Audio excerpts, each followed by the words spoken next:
ఉంది. మన సంచిత ప్రారంభం గురించి కూడా చాలా చక్కగా చెప్పినాడు.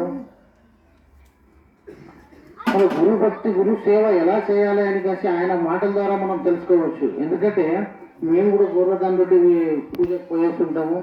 గురువాక్యం ఎంత గొప్పది, గురువు అనే ఒక పదార్థం ఎట్లాంటిది, గురువు మా ప్రబోధ తెలుసుకున్న తర్వాత శిష్యులు ఎలా నడుచుకోవాలి, ఈ పరిపూర్ణ ప్రబోధకు వచ్చి మనము ఇంకొకరిని ఎందుకు వస్తుందని బాధపడదు, కానీ ఇంకొక నలుగురు వచ్చి ఈ ప్రబోధకు చేరాలనే భావనతోన ఆయన మళ్ళా గురుభక్తి గురుసేవతో కాకుండా ఆ పరిపూర్ణ ప్రబోధం ప్రసాదించాలని ఆయన కోరాడు.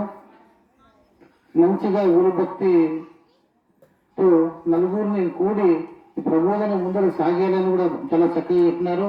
వాళ్ళకి ధన్యవాదాలు తెలియజేస్తున్నాము. ముందరికి ఆయన చెప్పుకుంటాడు, ఆయన చెప్తాడు.